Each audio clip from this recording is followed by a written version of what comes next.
একটা ছোট একটা ভাই একটা বোন আছে, তো সীমাই বড়।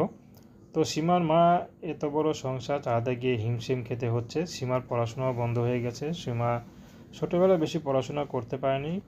তো সীমা বড় হয়েছে, দেখতে মাসাল্লাহ ভালো, কিন্তু অভাবে সংসার কে তাকে বিয়ে করবে।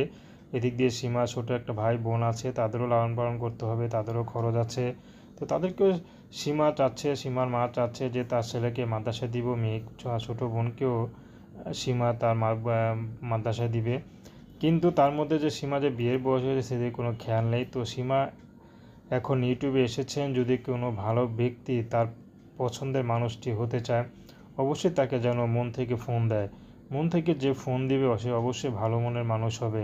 সীমা কখনো কারোর সাথে প্রেম ভালোবাসা করেনি, না করেছে কারোর সাথে ডেটিং। তো সীমা চাচ্ছে যে আমার জীবনসঙ্গী হবে, শুধু তার সাথে একমাত্র প্রেম ভালোবাসা করব। সীমা হাতের কাজ জানে, হাতের কাজ শিখেছে। তো হাতের কাজ শিখে এখন যে ইনকাম করবে সেই অবস্থা নাই, কারণ তার